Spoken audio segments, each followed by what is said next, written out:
Now, Joe, growing up, I could not imagine this age where a lot of people define themselves by how many friends or likes they get on social media. It's a strange time. It is such a strange time and really concerning that so much is about that social media and validating yourself that way. You know, when I was a kid, all I wanted was a Donkey Kong. That's all I wanted. And that was my big dream. And even in our 20s, we didn't have that task. It's a lot of pressure, isn't it, when you think about, being able in your own home to track whether or not you feel included at any one time is disturbing. It is. In 2018, the Australian Loneliness Report found that 1 in 4 adult Aussies feel lonely at least one day a week, and 30% say they don't belong to a friendship group. And Joe, I can't even imagine what the stats would be in aged care. The recent Royal Commission looked at many of the problems in caring for our elderly, but was loneliness and isolation even addressed in the report?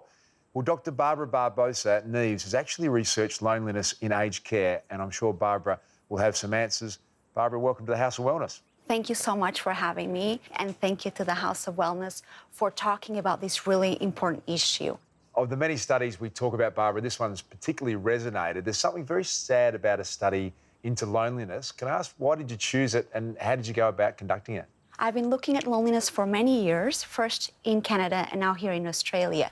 And what I find interesting about loneliness is that we think it is a personal issue, an individual issue, but we know it is a social issue as well. And so loneliness is something that we feel when we lack companionship, when we miss meaningful social relationships. And we also know that our societies, contemporary Western societies, have been undergoing certain changes in terms of social changes. And so we are becoming more individualistic. Now, I am really interested about loneliness in later life because of the impact that it has for older people, so people aged 65 and over, which is the group that I study. We know it has really detrimental consequences for them. It is a sad topic, but it is a necessary one. So what did you find in your research, and did those findings surprise you? Yes, so the study that we did here in Australia was based on 2 aged care facilities in Victoria. So what we did was my team and I spent 6 months in this aged care facilities, just really observing how things were happening in the facility, how people were interacting, the social activities, and everything that was happening. So we wanted to really experience what it is to live in an aged care facility. And then we interviewed residents, older people, who were experiencing loneliness. And so what we found was that, first of all, for our participants, loneliness was far worse than any of the health issues, the health problems that they were facing. And so, for example, they would say, I feel like I've been rejected, I've been abandoned, I've been dumped, I cry myself to sleep. So it really entailed a lot of emotional suffering. And they also internalized the social stigma of loneliness. They didn't want to talk about loneliness because they don't want to make other people sad. They didn't want to be a problem for their families, and so on. What was surprising for me in that study was 2 things. First of all, they were frail older people experiencing really high levels of loneliness, but they were still trying to alleviate their loneliness. So they would engage in some strategies to try to cope with their loneliness. And mostly the strategies were to get distracted. We know that those strategies might be sometimes working in the short term, but they do not work in the long term. But they were actually trying to do something about it, which goes against the stereotype that frail older people are passive. The other thing that I found really surprising in the study was that even though our participants really recognized that loneliness was beyond their control, they would blame themselves for it. Maybe I'm just not good enough anymore, maybe I'm no longer interesting, and so on. So they would internalize that loneliness even though they understood that it was beyond their control. Barbara, it's perhaps one of the positives out of what the world's been through and here in Australia, shining a light on aged care. How big a problem do you think loneliness is in our aged care facilities? So a recent global study shows that between 35 to 61% in aged care experience loneliness. In Australia, we don't have precise figures, but as you were noting, the Royal Commission into Aged Care has shown us that, in fact, loneliness is an important issue in aged care, and that residents have been experiencing higher levels of loneliness since the start of the pandemic. The former aged care minister noted in an interview that up to 40% of people in aged care, older residents, receive no visitors whatsoever. And this was before the pandemic. 40% of people living in aged care do not get a visit. I mean, that's one of the saddest things I think I've ever heard. It's got to be a wake-up call for people that stage of your life to go and visit someone who you care about, surely. It is striking, it is tragic. And the Royal Commission into Aged Care has shown us how we are neglecting our older people. And if there's any silver lining, is that some of us have experienced during lockdown loneliness. So we know it can affect all of us, and we know it is a cruel feeling and a cruel condition. So the misconception is that if you are living in a community surrounded by people, that you wouldn't be lonely. But that's not the case? Yes, that is a misconception because we assume that older people are all the same, and they are not. They have different interests, desires, ambitions, goals, values. We cannot assume that we put older people all in the same room and that they're going to become best friends.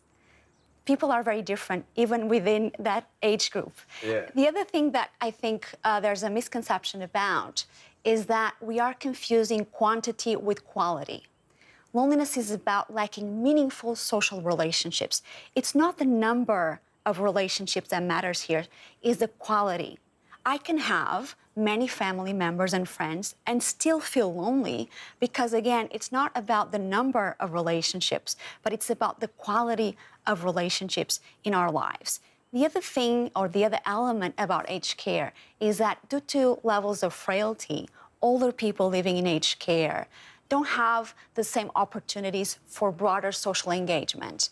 And so they tend to focus on existing social ties, family members and friends. And we know that the frequency of contact with family and friends tends to decrease over time for people in aged care. So this is kind of a vicious cycle going on here. Barbara, I read a comment from one of the aged care residents that you work with begging you to stop bingo.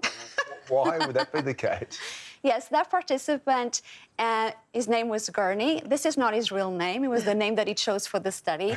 Gurney was 90 years old when I interviewed him, and he really vocalized or verbalized what so many aged care facility residents think, that the life in an aged care facility is very standardized. It's always the same thing every single day. It's the same routine, the same social activities.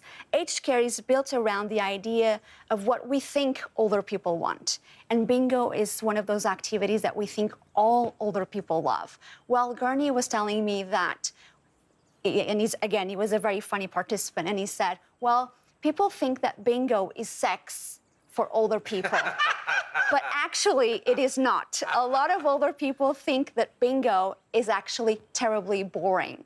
So Gurney was, as I was saying, 90, and he wanted to join a youth club or go roller skating. He did not want to be part of any more bingo nights at the aged care facility. It's just fantastic that we're having a conversation about people, as you say, in their personhood. Why would you assume just because you're a certain age that you all have the same interests? It's as though we kind of stop seeing the person for who they are because they're over a certain age. Yes, and that is because we live in a society obsessed with being and looking young. So we internalize narratives about aging as a problem, as a cost. And so you get to a certain age and you become invisible. And so we have this idea of aging as a biomedical problem, something that we need to solve, something that we need to fix. And this is quite interesting because we are punishing our future selves. We're all going to experience ageism when we get to a certain age. In fact, the WHO, so the World Health Organization, just launched a report this year about ageism, and they say that 1 in 2 people worldwide are ageist. And so again, this idea of not really claiming our aging bodies, our aging selves, is something that we need to talk about as a society, and we have to have a conversation about. Barbara, there's no doubt society's obsessed by youth, and it's inevitable we're all going to get older, so something needs to happen. As a final word, maybe, what's the answer? What's the secret sauce, if you like, to try and solve this problem? I think there's no simple answer. Several things. First of all, we need to understand that aging is normal. It is natural. We are aging every single day, and that it is okay. It means we are alive. Second of all, we need to recognize that aging is an opportunity, not just a challenge or a problem. The third thing that I would say is that we know that ageism is actually detrimental. So those older people who internalize positive beliefs about being old actually live longer and better lives. We know that they are less likely to develop cognitive and physical decline, but also dementia, depression, and so on. So this is not to say that there are not challenges about aging and an aging society, but we also need to recognize the opportunities. Ageism leads to abuse and oppression. We see longer lives as a problem. We need to really change our narrative around that. And I do hope that this conversation that I'm having with you and with your viewers at home is a first step for people to really ask themselves, why don't I want to celebrate my birthday when I get to a certain age? Why do I have negative views about older people or about myself or about my future self? What can I do every single day to embrace aging and live a better and happier life? Barbara, well said, and it seems to be a very lacking in self-aware thing, understanding that we're all going to be in that situation. We've got a lot to learn about caring for our elderly, both in mind and body, and thanks so much for joining us today in the House of Wellness. Thank you so much for having me.